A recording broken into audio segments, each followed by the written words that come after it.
Well, hello YouTube, it's me, Fortmaster, and welcome back to another Humans Be Gone reaction, and I am so happy that there's more of this now. So, if anybody watching this remembers, I did a reaction to basically the first 7 episodes, 2 if you count the being split into 2 parts, but I did a reaction to the first 7 episodes of the series, basically about this world populated by giant, and I mean giant, like insects and arachnids. It's being told to us by like a cockroach professor. And like some of the main characters we're following is a giant tarantula and a praying mantis. I wonder what a prying mantis would be. But yeah, it's this weird sort of sci-fi show mixed with like a college course where at the end of each episode oh god, I'm having a brain fart. What's his name? Gregorsa, that was it.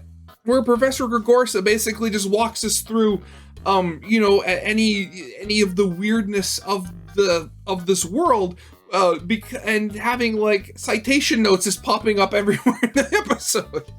I can definitely see a series like this not being for everybody, but I love this.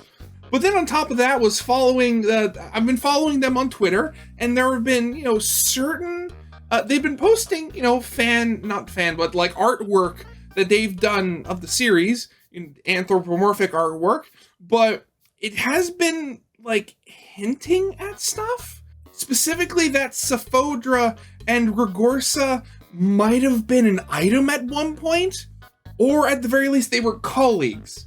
Though I'm leaning more towards the fact that they might have been a couple at one point and they had some sort of falling out. But I mean, given that they're both very knowledgeable on humans, I can definitely see something like that being a thing. So yeah, I've rambled on long enough.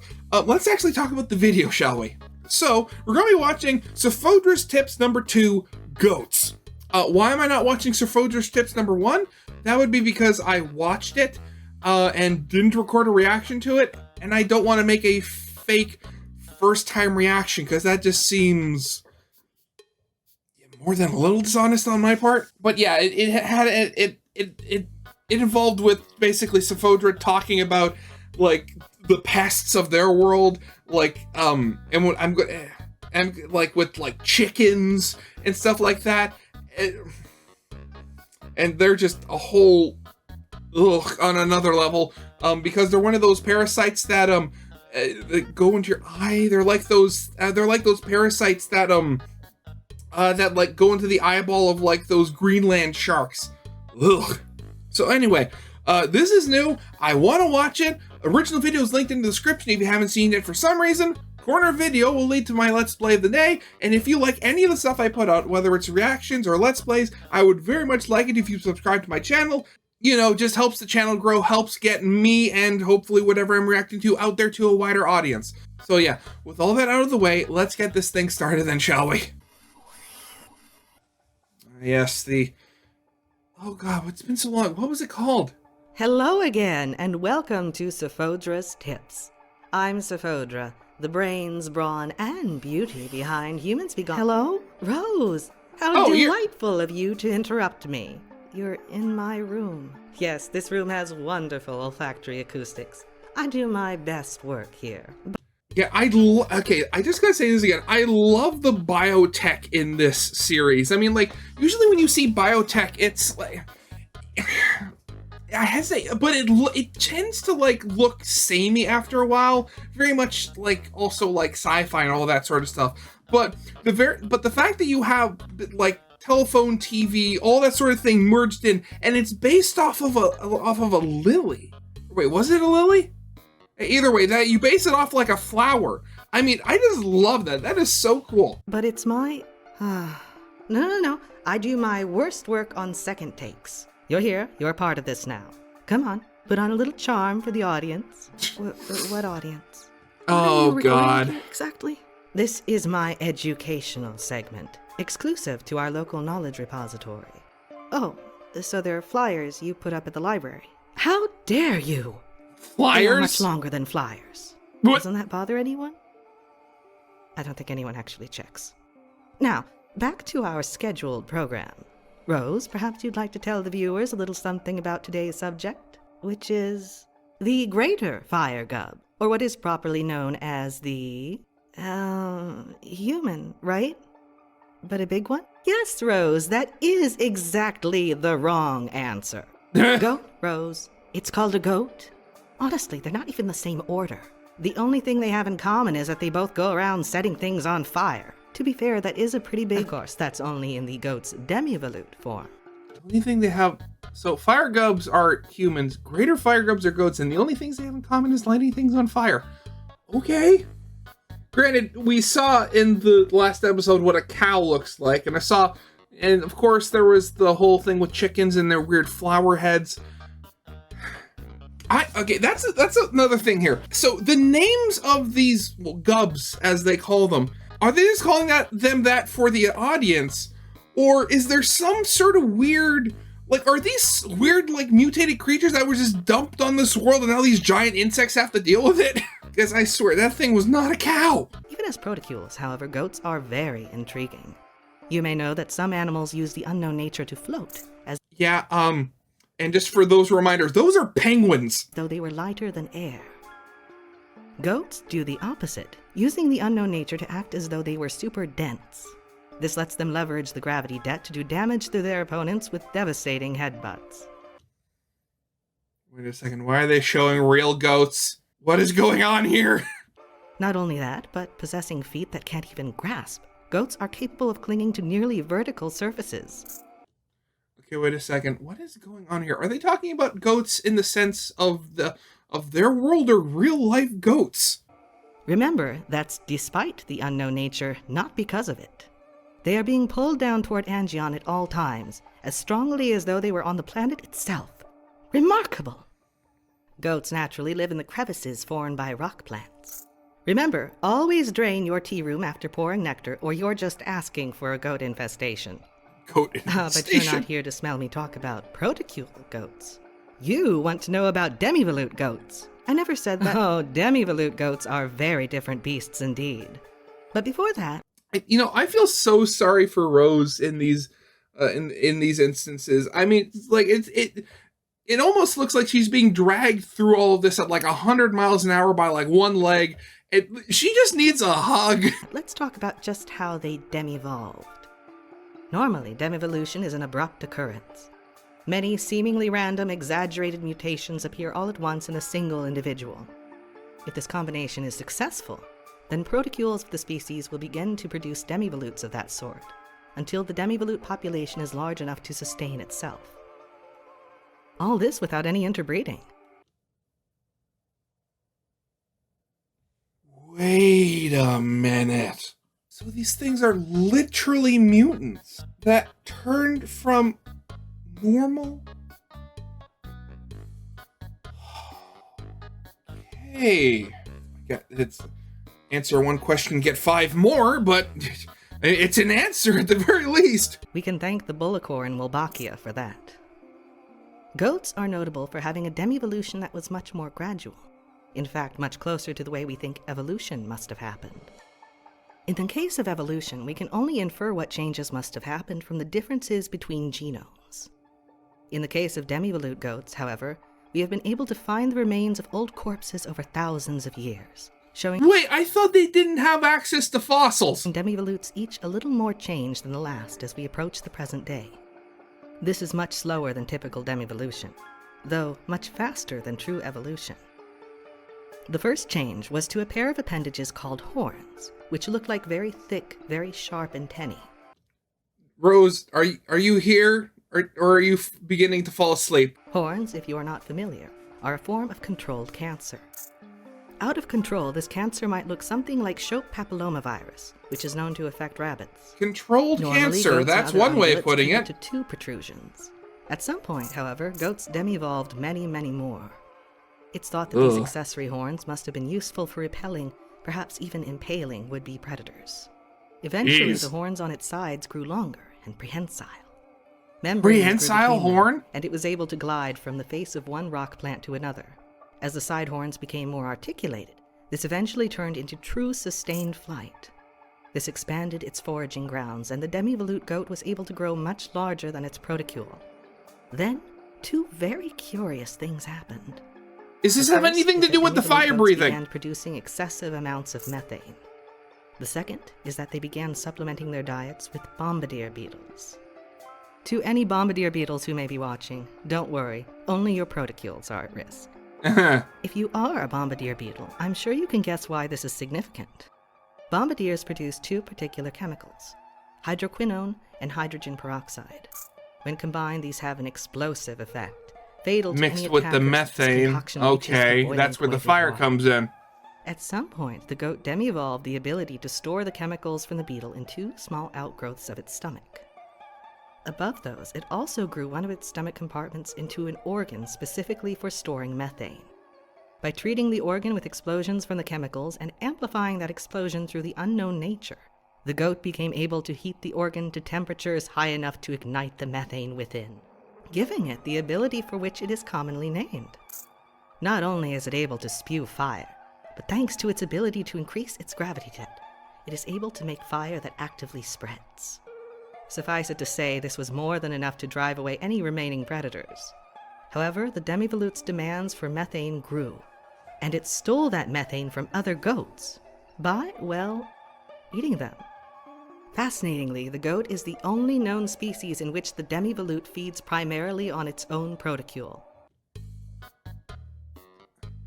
Okay, so demi-volution.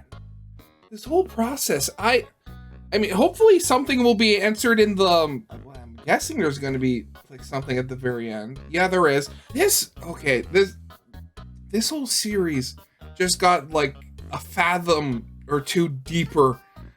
Oh God, it's stuff like this. I want this series to be like picked up by like film theory and have like the theorists trying to figure this stuff out, because I am not smart enough or coherent enough at the moment to really just so spontaneous. Okay. Of course, it can and will feed on any animals its size or smaller. As a result, fire gubs have a love-hate relationship with their greater counterparts. They can't naturally produce their own fire, but may take fire from the goat, but can only do so by prompting it to attack. It's also notable that humans sometimes make attempts to ride demi-volute goats, which is not a good idea because angry goats tend to literally explode.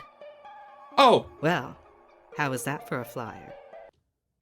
They were dressed in like furs. Okay, so wait a second. So outside of like the people we saw with the guns and stuff like that, are there like groups of like tribal humans living amongst them? Yeah, this whole video so far has just given me a lot more questions than answers. I'm sorry I called it a flyer. Remember, only you can stop house fires. By calling humans be gone, that is. Did she just say goats eat beetles? Yeah, but she said it's sexy. I mean, when you got sex appeal, you gotta use it.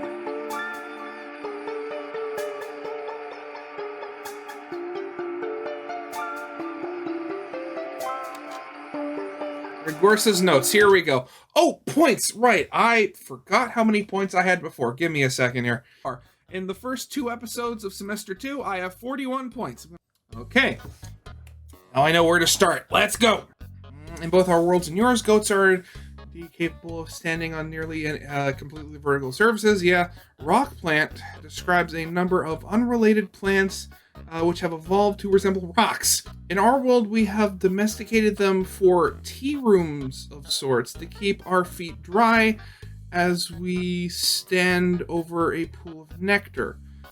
Okay, I mean, I've heard of rock plants before.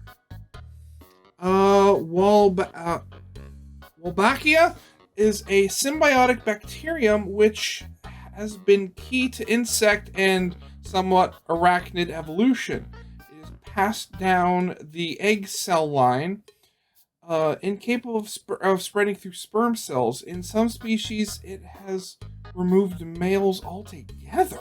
So one point, if you were familiar with the climbing antics of goats, yes, familiar. +3 if you knew about rock plants. Yes, I have heard of rock plants before. Wolbachia. I've never heard of that before. And if I understood correctly, she said that this is responsible for the demi-evolution? So was this like a mutated strain, and what we're actually looking at is like a post-apocalyptic Earth here? Again, I'm hoping for more answers. So, as Sophodra said, horns and antlers did in fact evolve through controlled use of cancer-causing genes. Sophodra papillomavirus causes cancerous growths, not unlike horns in rabbits. 5 points for knowing about the Shope papillomavirus. Not specifically that virus. I know the human papillomavirus is, what gives people warts and stuff like that, which are a pain to deal with. 3 points. I have heard of jackalopes though, and I did know that they're suspected to have been caused by like some sort of virus or something. I didn't know that particular virus though, so I'm not going to give myself the point. 5 points if you're aware how horns evolved. That one's tricky. Because, like anything with like horns or stuff like that, you'd think that it was some sort of little mutation that caused like some sort of birth defect in like some ancient ancestor. But then that ancient ancestor actually was, helped by that mutation. And then just as the successive generations, the horn and the previously uncontrolled growth gets more and more refined with each generation, as the ones that it doesn't work with are evidently killed. I'm going to give myself the 5 points for that one. This would not be the first time goats have lost their ears. The gopher ear type of La Mancha breed, the ears have been reduced to nearly nothing. If you've seen La Mancha goats before? No, I have not. Goats sometimes have large flesh nodules called wattles hanging off their throats. Very unique look, don't you think? Who knows a goat wattle? No, actually, I haven't. I've gone to like farm fairs and stuff like that before, where they have like sheep, goats, cattle, all that sort of stuff, and you can like walk around them and look at them while they're waiting to be herded into like pens for, at like contests and stuff like that. I've never seen those wattles before. I wonder if like farmers tend to trim them off or something. Again, I've never noticed them, or I don't think I've ever seen them at the very least. Such large sizes are not unprecedented among flying animals, even in your world.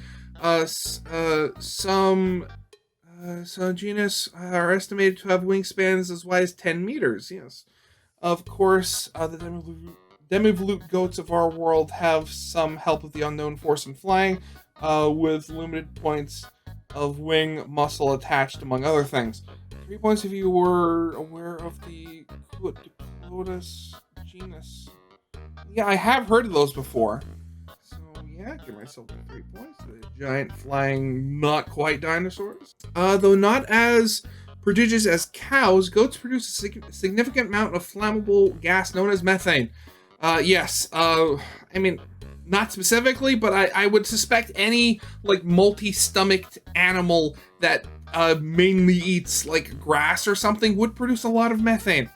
Bombardiers on the mark. Very low gravity fire is constrained to a spherical shape and prone to suffocate itself out before it can spread too far. With the ability to create its own gravity, the demi-volute goat can circumvent this limitation in our world.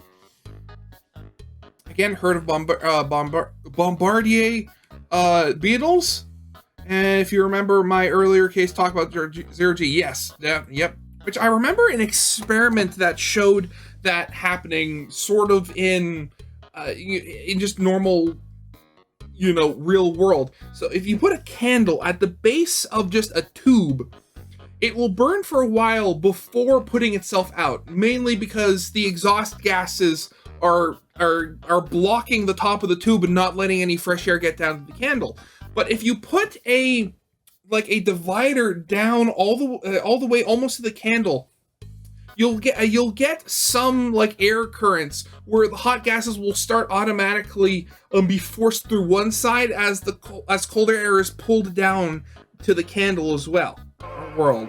Penguins and many other creatures are able to manipulate the unknown force to float around through the world. Yes, I definitely remember that. Oh God, so yeah, that.